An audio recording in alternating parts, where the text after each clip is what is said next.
El tema del día de hoy, por instrucciones de nuestro Padre y Dios, lleva como título José Luis de Jesús, el único. Tome nota ahí en su agenda universitaria. Tenemos que comenzar diciendo que hay cientos de personas que se acercan a este gobierno y se preguntan por qué ellos alaban a José Luis, por qué ellos afirman que Él es Dios. ¿Qué evidencias tienen? Deben de tener una evidencia tremenda. Y si hablamos de evidencias, tenemos que decir que la evidencia que nos interesa a estas alturas, imagínate, ya entrando en el 2012, las evidencias que te interesan a ti y a mí son las que están escritas.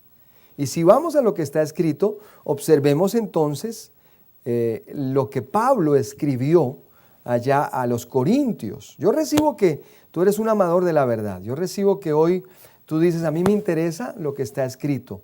Yo respeto la palabra de Dios, esa palabra que tú dices, yo amo la palabra de Dios. Vamos a respetarla, vamos a concentrarnos en lo que está escrito y comencemos entonces el tema con esta introducción. Primera carta a los Corintios, capítulo 4, el verso 5, el apóstol Pablo habla claramente esta evidencia.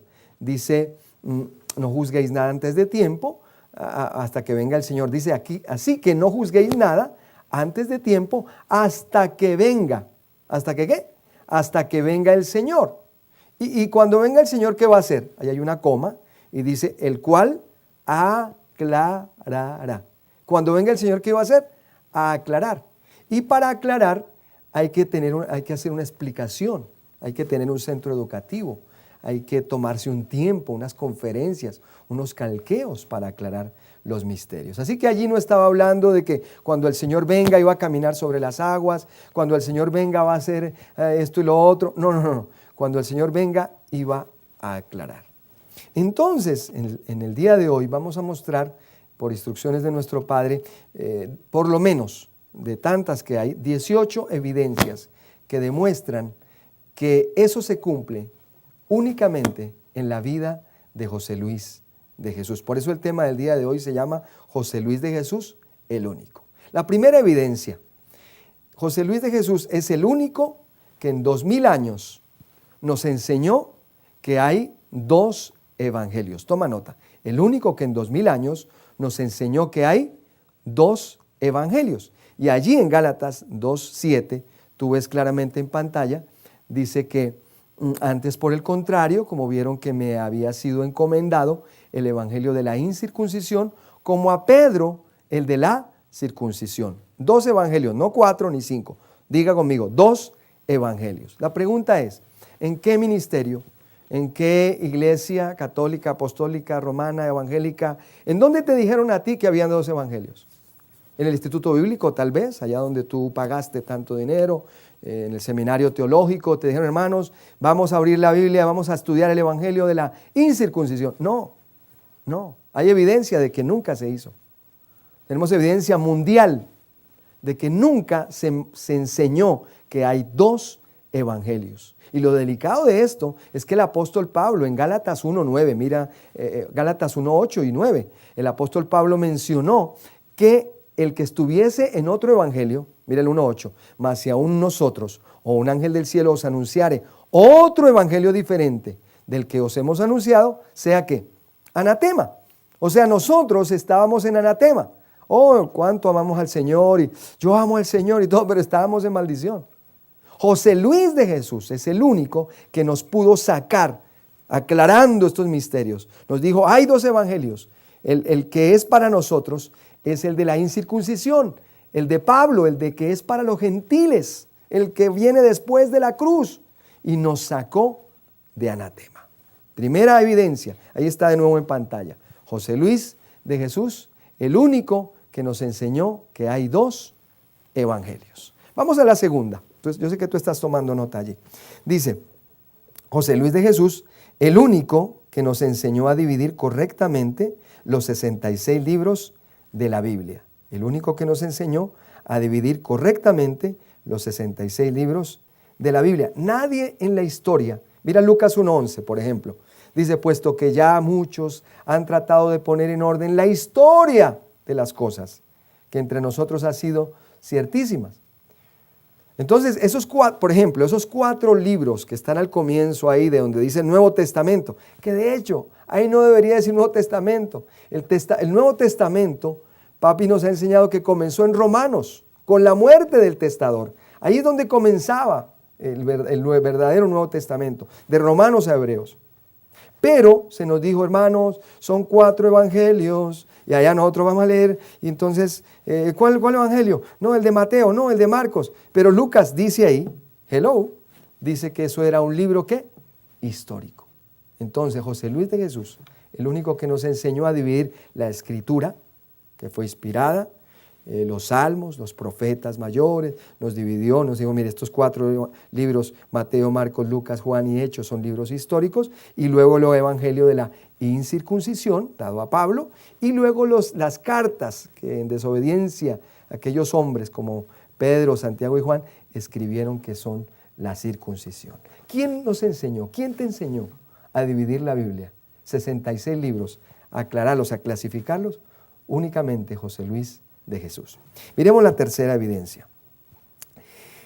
El único que llevó a la iglesia a dejar los rudimentos de la doctrina de Cristo.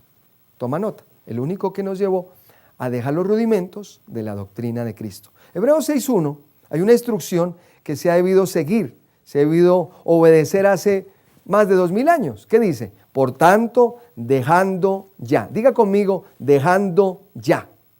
Había que dejarlo. Dejando ya los rudimentos de la doctrina de Cristo. Vamos adelante a la perfección, y ahí enumera los lavamientos, los bautismos, las imposiciones de manos, todos los rudimentos que nosotros que vimos y tuvimos que seguir porque la falsa llamada iglesia tradicional nos metió ahí, y que nunca se dejaron. Y hasta el momento nadie ha dejado eso. Todavía siguen imponiendo mano. Las catedrales más grandes, de oro, de cristal, con el mejor sonido, con coros elegantes y todo. ¿Dejaron los rudimentos? No.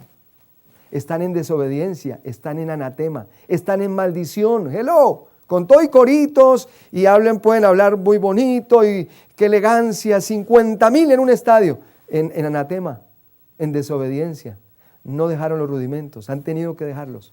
E ir a la perfección. Solo José Luis de Jesús Miranda, con su explicación desde el año 73, nos ha venido enseñando semana tras semana a dejar los rudimentos, y ya creciendo en gracia, dejó los rudimentos. La única iglesia cristiana hoy en día, los que dejamos los rudimentos y estamos en la perfección.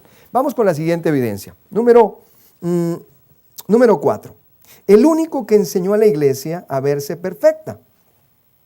Y no solo a verse perfecta, a presentar perfecto en Cristo a todo hombre. ¿Qué dice el verso Hebreos 10:14? Porque con una sola ofrenda hizo perfectos para siempre a los santificados. Diga conmigo, perfectos para siempre. Así estamos. Entonces, nos repetimos en esto, pero estamos estudiando, ¿cierto? ¿Quién nos presentó perfectos? ¿Quién te enseñó a ti y a mí a vernos perfectos? ¿Qué cura nos enseñó perfectos? Oh, hermanos, ustedes están perfectos con una ofrenda. Mentira, jamás. Pasen adelante los que están en pecado. Allá el evangélico, pasa adelante que siento que hay demonios acá. Y venga, el Señor lo vomita. Como si Dios fuera a vomitar la iglesia que está perfecta.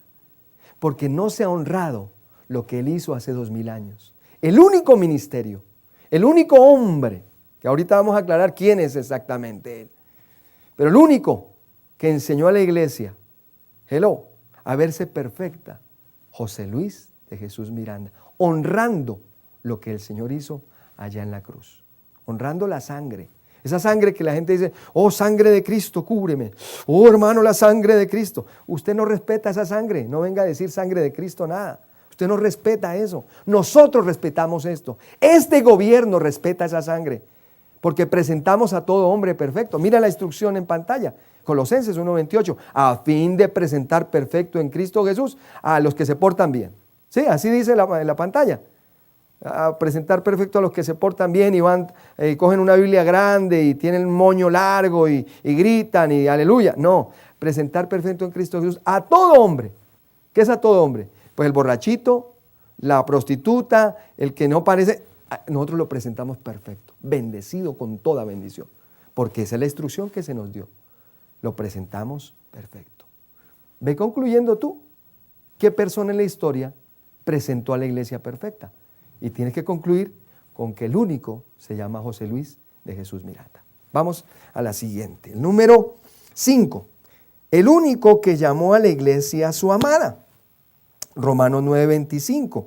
El profeta, creo que fue Oseas, ¿sí?, el que habló allí. En Romanos 9:25 Pablo menciona al profeta, dice, llamaré pueblo mío al que no era mi pueblo y a la no amada, amada. Mira, bendecido, ¿en qué parte de la historia? ¿A quién tú me puedes mencionar? Tráeme evidencia, tráeme un video, tráeme algo escrito por allá. Miren acá en este libro, mire, ese hombre que se arrodillaba y murió de rodillas, orando, rezando, subió de rodillas a tantos montes y allá y pagaba promesa. Él llamó a la amada. No, no ha llamado nada amada a nadie. Nos decían, hermanos, somos como trapos de inmundicia. No, el único que dijo, ustedes son mi amada, mi ataviada, mi perfecta, la que está sin mancha y sin arruga, la que está sentada en lugares celestiales. El único que nos hizo respetar ante esos hombres malos y perversos de la religión fue José Luis de Jesús Miranda. Diga, yo soy la amada del Señor. Solo Él lo pudo hacer. Porque Él dijo, yo, estoy hablando Dios, dijo, yo llamaré a mi pueblo amada. No le iba a llamar un hombre, Dios mismo lo iba a hacer. Abba Padre. Mira el número 6, dice, el único que nos enseñó nuestra preexistencia. Abba Padre, esa sí está tremenda. Mira el Hebreos 2:14, dice, por cuanto los hijos participaron de carne y sangre.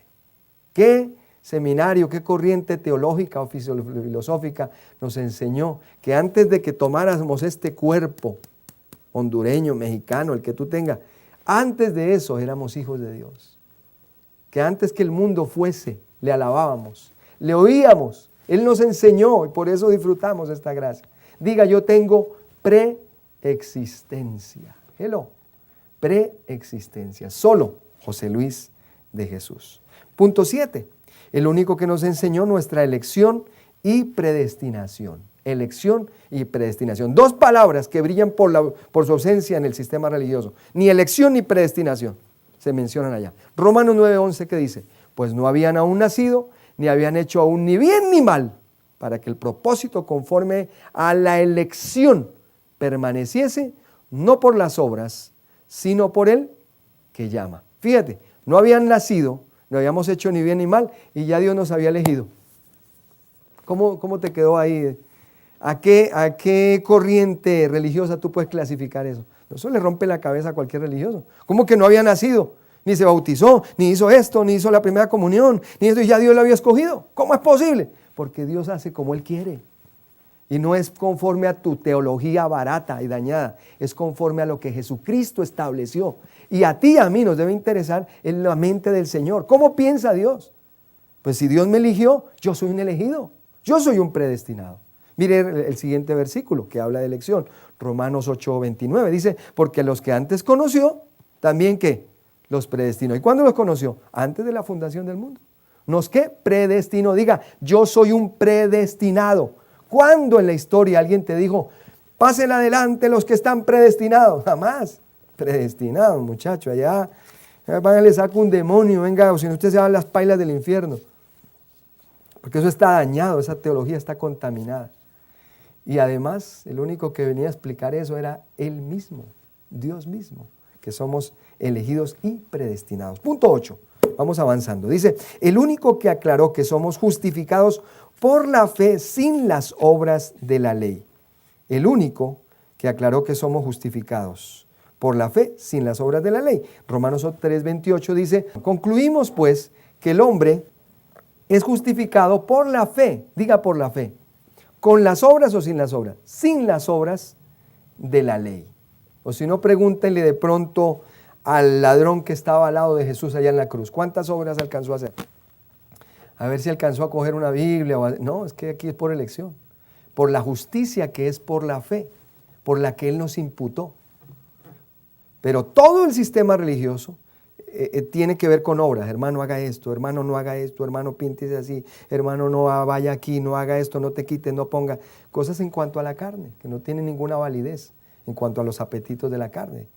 Pero fuimos justificados sin las obras de la ley. Solo José Luis de Jesús Miranda nos ha explicado eso. Punto número 9. El único que nos enseñó a hablar conforme a lo escrito en el Evangelio. ¿Conforme a lo qué? A lo escrito en el Evangelio. Segunda carta a los Corintios 4:13 dice, pero teniendo el mismo espíritu de fe, conforme a lo que está escrito, creí, por lo cual hablé. Mire, aquí en Creciendo en Gracia nosotros no decimos aleluya, porque es Abba Padre. No decimos Dios te bendiga, porque ya estamos bendecidos. No decimos que estamos enfermos, no. El profeta dijo, ninguno dirá estoy enfermo en este pacto. Estamos sanos de la cabeza a los pies, nos declaramos así. Somos ricos, etcétera, etcétera. Cuando hay una situación difícil, una leve tribulación. ¿Quién nos enseñó a hablar correctamente? ¿Quién? ¿Al caso una escuela de positivismo? Allá va, hermano, diga que todo está bien, todo está bien, todo está bien. No, es el Evangelio, es la explicación del Evangelio. Solo José Luis. Diga solo José Luis. Vámonos con el punto número 10. El único que nos dio la mente de Cristo y renovó nuestra mente. ¿La mente de quién? De Cristo. Imagínate. Allá en la primera carta a los Corintios 2:16, el apóstol Pablo dijo, porque ¿quién conoció la mente del Señor? ¿Quién le instruirá? Mas nosotros, diga nosotros, tenemos la mente de Cristo. Mire, bendecido, los que somos de José Luis, los que somos de Creciendo en Gracia, de JH, del 666, tenemos la mente de Cristo. Él nos dio la mente suya.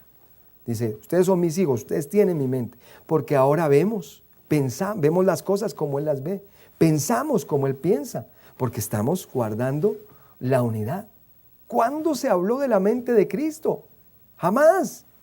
Eso es un tema que brilla por su ausencia. Cuando, hermano, vamos a estudiar la mente de Cristo. ¿Cuál mente? Mente de barata ya de la circuncisión, del sacerdocio católico, de lo que sea. Pero la mente de Cristo, no. Ahora con la llegada del Señor es que tenemos la mente del Señor. Pensamos como Él piensa. Ver el punto número 11. Estamos hablando de muchas evidencias. La 11. El único que explicó la destrucción de Satanás. Hebreos 2:14, por no mencionar muchas más que hay en la Biblia. Pero dice, para destruir por medio de la muerte al que tenía el imperio de la muerte, esto es, al diablo. ¿Qué le pasó al diablo allá en la cruz?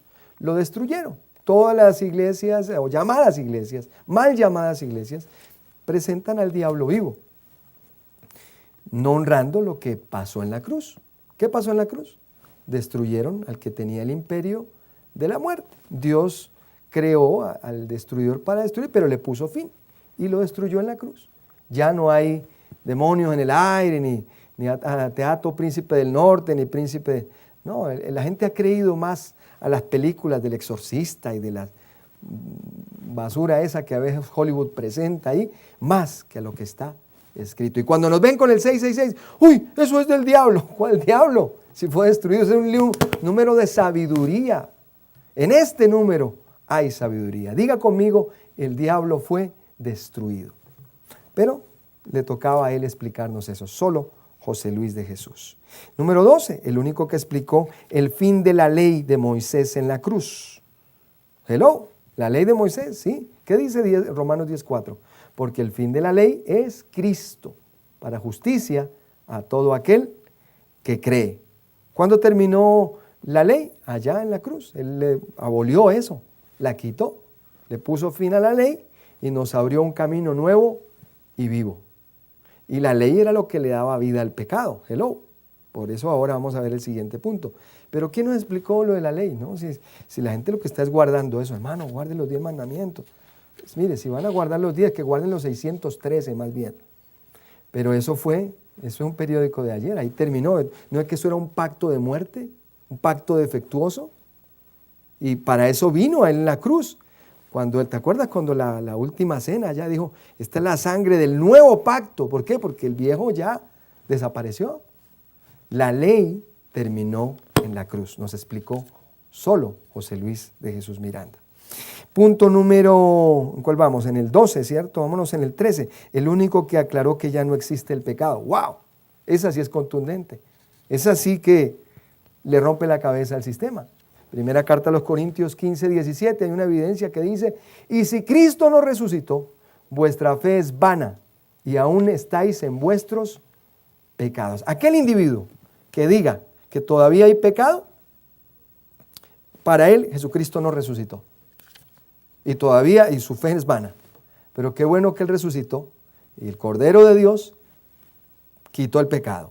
No como dijo por ahí un evangélico, casi lo quita. No, lo quitó. Vino a quitarlo y lo quitó con una ofrenda. Hebreos 9:26, una referencia ahí que si quieres anotarla. Dice que en un día quitó el pecado para siempre.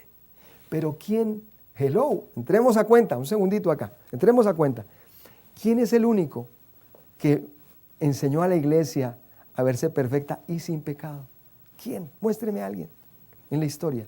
Tráigame un libro, una evidencia. Entremos a cuenta. ¿Saben por qué? Porque el Señor aparecería por segunda vez sin relación con el pecado. Y eso se cumple solo. Hello, bendecido. Piense un momentico. ¿Quién lo hizo? Solo Él nos presentó y nos dijo, bendecido, el pecado fue quitado. Honremos lo que Él hizo en la cruz. Honremos esa sangre. Honremos ese sacrificio. No lo tengamos por inmunda esa sangre. No, honremos eso. El pecado ya no existe. Estamos perfectos. Solamente José Luis de Jesús lo hizo en 2000 años. Abba, Padre. Démosle un aplauso ahí a papi donde usted está. Dígale, gracias papá, estoy sin pecado, sin diablo, sin ley, sentado en lugares celestiales. Gracias a ti papá, gracias papá. Vamos con el siguiente punto. Oye, espero no ir muy rápido ahí, estoy tratando de redimir el tiempo, pero bueno, son 18, vamos en la 13. Vámonos para la recta final, la número 14. Dice, el único que identificó la iniquidad y maldad de Pedro. Uy, esa sí que está contundente. Esa sí que está contundente. El único que identificó la iniquidad y maldad de Pedro y los secuaces y los apóstoles. Gálatas 2:11. ¿Qué nos leyó papi? Cuando Pablo resiste a Pedro, dice, le resistí cara a cara porque era de condenar. ¿Era de qué? De condenar. Y en el 14 dice que ellos no andaban rectamente conforme a qué? A la verdad. Papi, solamente Él nos enseñó a identificar hombres malos y perversos. Esos individuos que Pablo identificó, quedó eso codificado ahí, nadie nos explicó. Esos individuos que hoy en día les hacen las catedrales. Oh, la catedral de San Pedro, hermano. Y allá está la imagen de San Pedro y Santiago y Juan. Y como decía papi por ahí, nunca el que decía, y Pablo está ahí, así chiquitico. Pablo, oye, hay que buscarlo, ¿qué se me hizo? Porque él brilla por su esencia. No es que ese era el que les dañaba el negocio a estos hombres malos. ¿Y quién es la historia? Hello, pregúntate tú, bendecido. ¿Quién en la historia nos dijo estos hombres son malos, perversos? Jesús le dijo, apártate de mí, Satanás. Le dijo a Pedro, hombres malos, hombres que mutiladores del cuerpo, perros, obreros fraudulentos, que se disfrazan como apóstoles de Cristo. Hombres malos. ¿Quién nos enseñó a identificar a ti y a mí?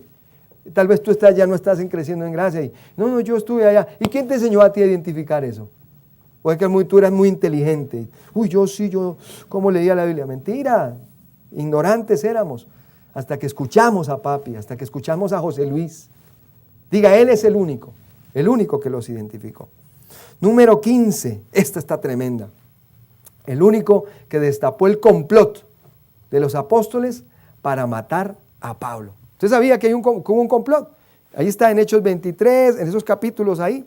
Pero leímos un solo verso. Mira, Hechos 23, 21. Más de 40 hombres. Ahí sí que están los 40 ladrones, mírenlo ahí. Los 40 hombres de ellos que le acechan, los cuales se han juramentado bajo maldición a no comer ni beber hasta que hayan dado muerte. ¿A quién? A Pablo. ¿No ve que ellos dijeron en otro capítulo anterior, dicen, no conviene que este hombre viva? ¿No es que Pablo era una amenaza? Entonces hicieron un complot, que el sobrino de Pablo estaba escondidito, escondió. Pero ¿quién? ¿En qué seminario teológico? ¿O en la historia? Historia de religión, ¿cuándo en el catecismo te dijeron, hermano, vamos a estudiar cómo los apóstoles de Jesús de Nazaret le dieron muerte y quisieron matar a Pablo? El complot. ¿Cuándo? Eso no, eso brilla, eso hay que esconderlo. No, eso no lo diga. Eso no lo diga. Diga más bien que ellos son amigos. Oh, Pablo y Pedro. Eso eran amiguitos. Amigos nada. No es que eran dos fundamentos diferentes. Hello. Así como creciendo en gracia y el sistema religioso. Son dos fundamentos diferentes. Aquí amistad no tenemos con ese sistema. No, señor. Porque José Luis llegó, identificó eso y nos mostró ese complot. Y luego nos ha enseñado mucho más que eso. Cómo los que le dieron muerte al apóstol Pablo fueron esos hombres malos y perversos. Los grandes apóstoles que respetan tanto de la religión, pues ellos hicieron el complot y luego, porque ahí Pablo se salvó ahí, los ángeles lo libraron, pero los que hicieron conjetura para la muerte del apóstol Pablo fueron ellos. Pero solo Papi lo dijo. Número 16, el único que con su palabra ha identificado y destapado la maldad de la gran ramera. El único. ¿Cómo? Mire, segunda a los Tesalonicenses 2:8 dice, entonces se manifestó aquel inicuo, a quien el Señor ¿qué? Matará con el espíritu de su boca y destruirá con el resplandor de su venida. En otras palabras, el apóstol Pablo escribió que cuando el Señor viniera, con su llegada, él iba a destapar esa mentira. Hello, lo que los profetas dijeron, mencionaron que Dios dijo que iba a volver estiércol esa ramera. Allá los profetas que iba a destapar, le iba a levantar la cenagua, la falda a esa ramera, pues él lo está haciendo. Y el único que se levantó allá ante Washington, allá frente a la Casa Blanca, con un micrófono, y desde allá le dio sentencia a esa ramera, la destrucción de esa ramera, el único quien ha sido. ¿Algún pastor evangélico por ahí se le ha enfrentado a esa ramera con esa autoridad, la autoridad del evangelio? ¿Quién? Solo José Luis de Jesús Miranda. Por eso ese versículo ahí en Tesalonicenses se cumple en la vida de nuestro Padre y Dios José Luis. Y vamos terminando. El número 17 dice, el único que aclaró quién es el anticristo y quitó el velo de ignorancia sobre el 666. ¿Y por qué? Allá en 2 Corintios 5:16, Papi nos ha enseñado que, y aun si a Cristo conocimos según la carne, ya no lo conocemos así. En otras palabras, nos ha enseñado que el anticristo es aquel que se oponía. Pablo fue el primero que llamaron anticristo, porque se oponía y decía, hay que dejar las enseñanzas, ya no le conozcamos según la carne. Pues para eso vino Papi, por eso le llaman el anticristo. Y tienen razón en ese aspecto, no en el aspecto que no honremos lo que Cristo hizo, porque de hecho sí somos el único ministerio que honra lo que Él hizo en la cruz. Lo único que las enseñanzas que Él practicó como judío, porque Él no fue cristiano, hay que dejarlas. Y Él nos enseñó el verdadero significado de anticristo. Y el número 666. Que en ese número hay sabiduría, el que tiene entendimiento, lea el número. ¿Cuál era el número? 666, y nos lo tenemos marcadito y en la mente, lo llevamos por todas partes, sabemos que es un número de sabiduría. Pero ¿quién habló de eso? ¿Quién se atrevió? ¿Quién podía más bien? Solo José Luis. Mira el número 18, y terminamos acá viendo estas evidencias. El único que ha hablado y enseñado sobre la transformación, e inmortalidad. ¡Wow! ¿Quién ha hablado de la transformación? ¿En qué sinagoga hablan hoy en día de la transformación? No, muchachos, ahí están hablando a ver cómo echan fuera el demonio. Filipenses 3:21 dice, el cual transformará el cuerpo de la humillación nuestra para que sea.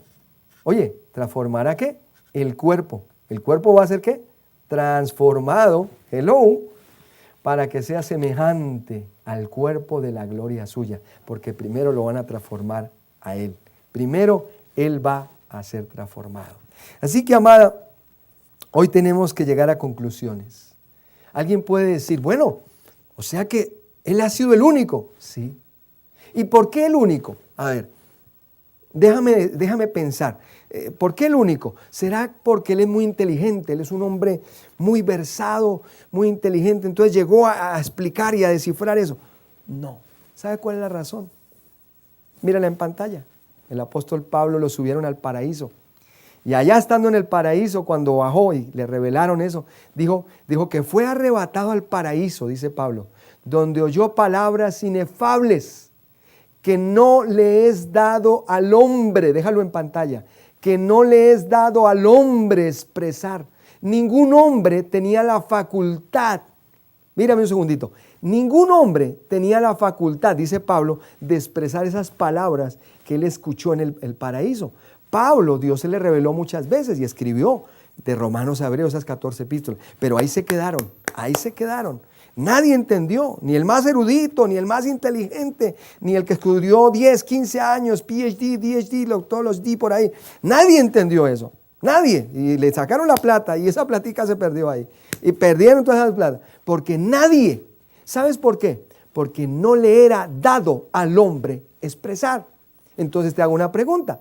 Si no le era dado al hombre expresar, ¿a quién le iba a ser dado expresar? ¿A quién que no es hombre? Hello. ¿Cierto? A Dios mismo. El que iba a expresar esa sabiduría era Dios. Dios iba a tomar cuerpo.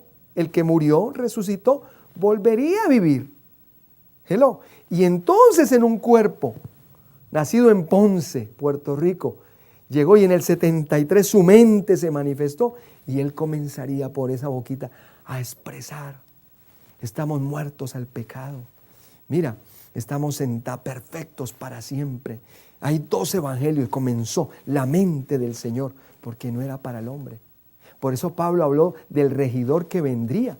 ¿Te acuerdas allá en Romanos? Míralo ahí en pantalla. Pablo dijo, y se levantará a regir a los gentiles. O sea, el que venía de la raíz de Isaí, venía un gentil a regir a los gentiles con su ciencia. Dios venía a regir. Salmo 82:8 dice, levántate, oh Dios, juzga la tierra. O sea, él venía a regirla y venía ¿a qué? A juzgar la tierra. Dios, levántate, oh Dios. Levántate, José Luis, juzga la tierra. Hello. ¿Y con qué le iba a juzgar? ¿Con qué le iba a juzgar? Ahí está la referencia en pantalla. Le va a juzgar con el Evangelio de Pablo, Romanos 2:16. Dice que en el día en que el Señor juzgará los secretos de los hombres conforme al Evangelio de ¿quién? De Pablo. Amada en las naciones. Entonces, llegando a conclusiones hoy, tenemos que, con una sonrisa, con gozo, llegar a la conclusión de que nosotros tenemos evidencia. Está escrita. No hay duda en esto, bendecido. Mira, cuando llegue la duda, apropiate y lleva cautivo todo pensamiento. Mantente firme, no como viendo al invisible, viendo al que tomó cuerpo. Y decir nosotros, podemos concluir que en José Luis de Jesús se cumplen todas esas profecías. Todo lo escrito por los profetas y por Pablo se cumplen en nuestro Padre y Dios. Pablo dijo, no juzguen nada hasta cuando venga el Señor. Cuando venga el Señor, Él aclarará. Y a eso vino. Hoy vimos 18, hay más que esas. Así que hoy le damos a papi gracias. Le decimos, gracias papito. Diga conmigo, gracias papá. Tú eres mi Dios. Tú eres el único que venía a aclarar esos misterios. Gracias mi Padre por regresar. Tú eres el regidor de los gentiles, el que venía a juzgar, a aclarar, a edificar. Tú, José Luis, eres el único. Denle el aplauso a Jesucristo, hombre, allá en las naciones con gozo. Bendecidos con toda bendición. Abba, Padre.